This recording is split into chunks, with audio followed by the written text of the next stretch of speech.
umalis na yung kasama.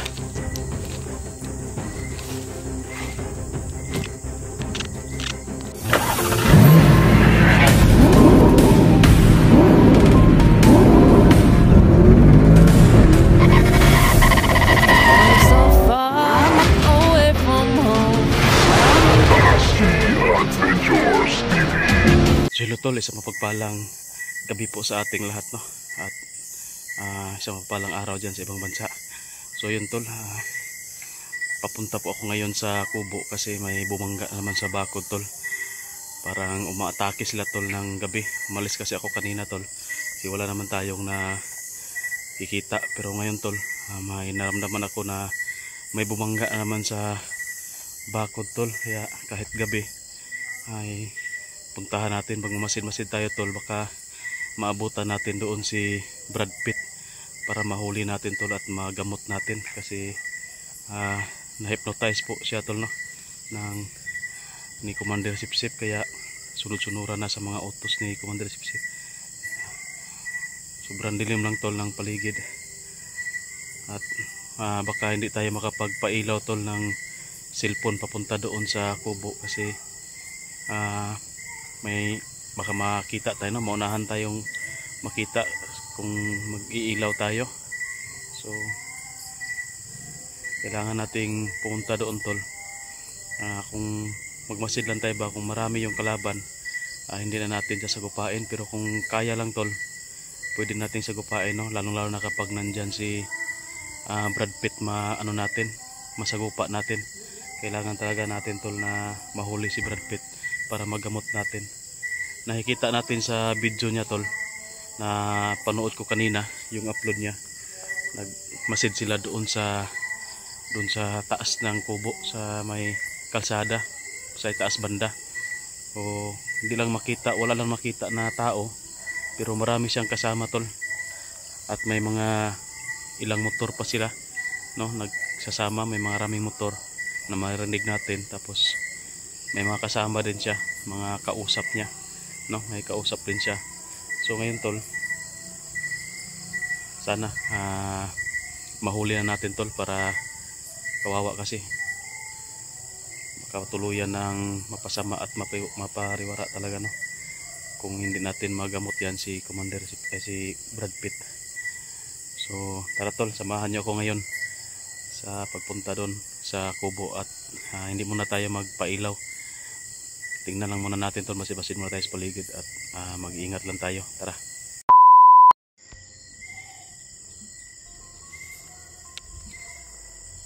So yan tol, malapit tayo sa kubo tol.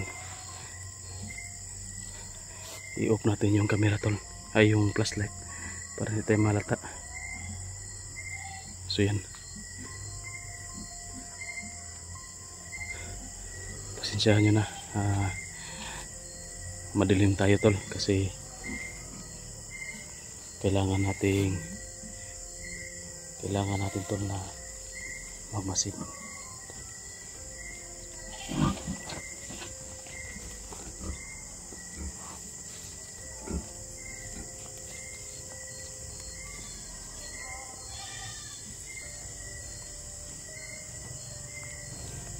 So yan tol, nandyan na yung kubo, malapit na tayo. Ayan, may ilaw yan kasi may solar yan tol na isa.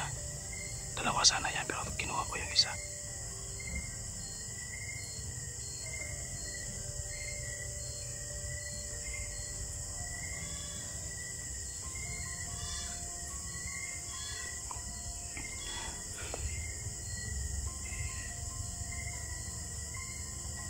Wala tayo nakita tol, parang tahimik yung paligid.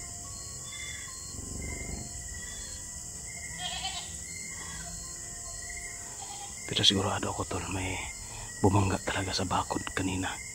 Kaya nagmamadali tayo kasi baka sakali tayo tol na si Brad Pitt yung nandito. Kasi nakita ko sa video niya, pinapanood ko kanina, nandyan sila sa taas, nagmamasid-masid. At sakali na lulusob yan dito, masasakupa natin yan. Sobrang dilim tol. Kailangan nating mag-ingat.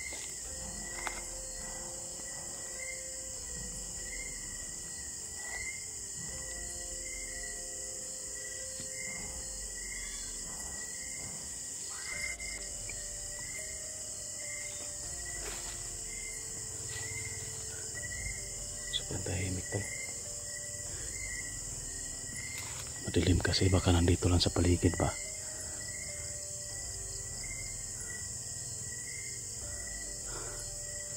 Doon sa taas tol, grabe ang dilim, wala tayong makita.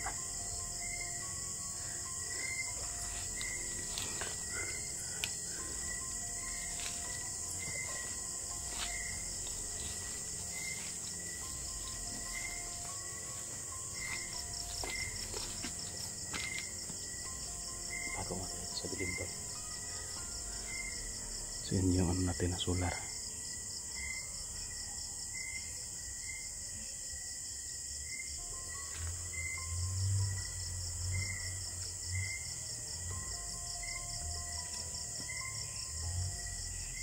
Iikot muna tayo ito sa likod.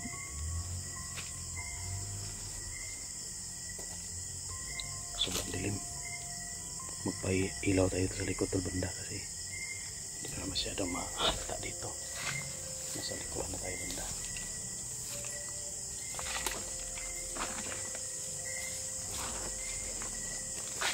Sobrang dilim kasi, saka napakasukal.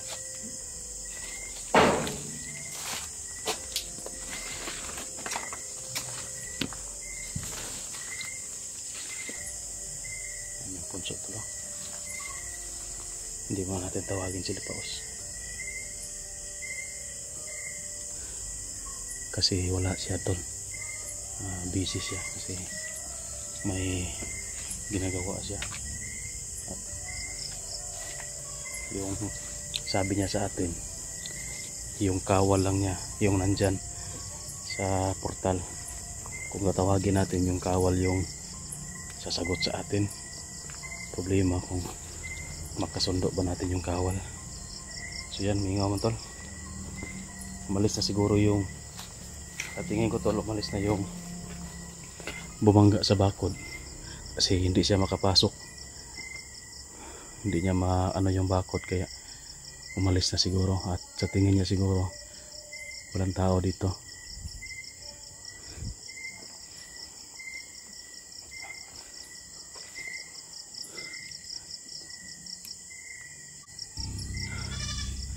Tol, may ilaw doon banda tol. Ayun o, para flashlight tol.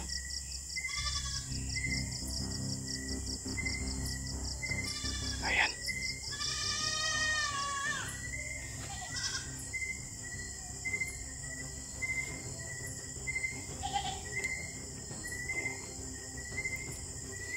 Yan siguro yung bumangga sa bakod natin tol, baka si Brad Pitt yan.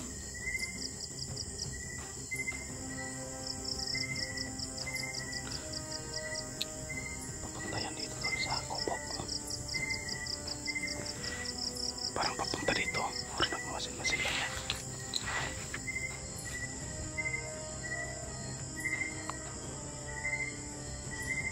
Focus lang natin ito. Parang palapit dito sa kubo tol. Sana si Brad Pitt yan, parang nag-iisa lang oh. Kasi isa lang yung flashlight na nakikita natin.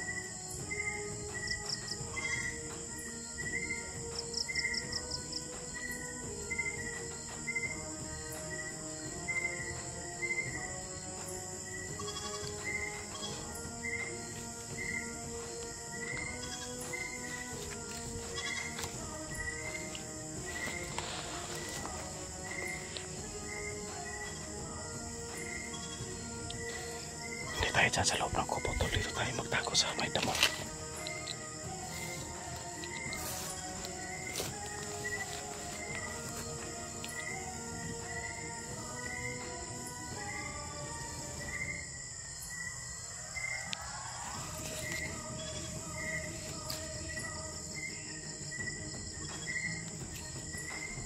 Hindi tayo pwede na mapailaw.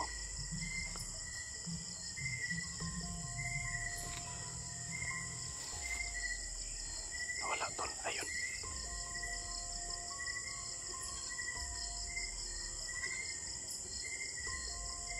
Sobrang dilim talaga ng paligid.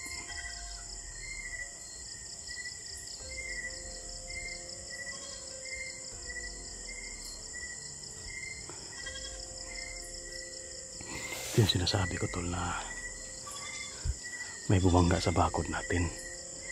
Kahit gabi na, lumulusog pa rin sila. Yan o. Tingnan na natin kung isang tao lang to tol. Support to sa akin.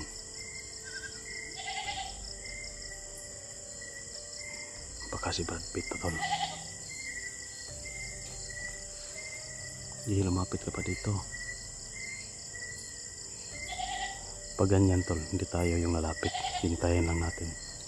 Maghintay lang tayo. Baka isa rin yan patibong. Pailaw-ilaw na isa lang yung ilaw. Tapos pagpuntahan mo yan, marami pala. Huli ka. Kaya kailangan din natin mag-isip ng maigi, magplano na hindi tayo maisahan dito. Kasi desidido sila tol na lusubin yung kubo at gabi na may nagmasid pa rin.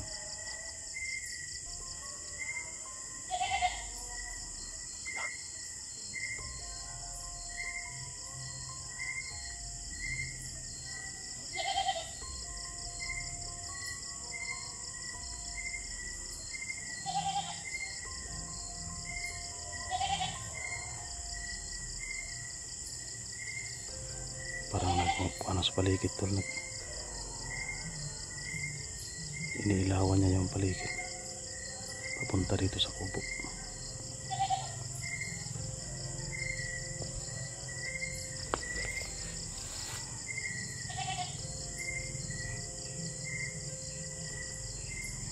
Masid lang tayo tol.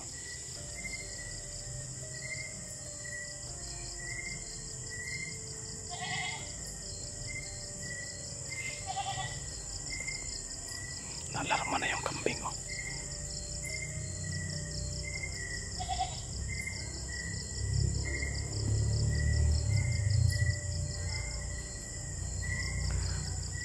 Grabe yung ano tol, pagmamasid niya sa paligid oh. Baka dito na yung galing kanina.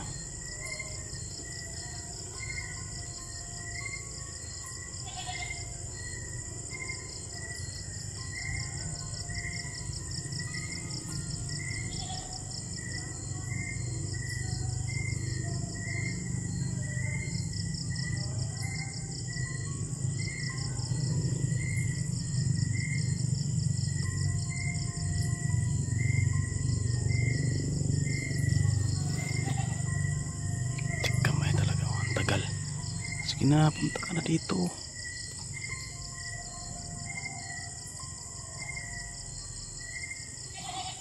Huwag ka nang mahiya. Pumalik ka dito, balikan mo yung kubo.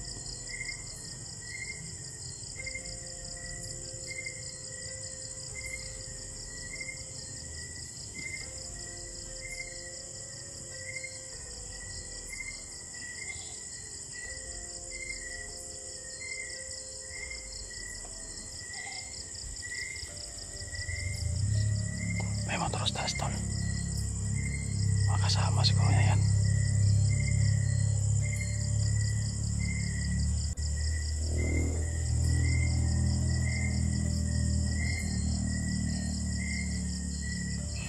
Baka dito na yung galing tol, kaya hindi na bumalik dito.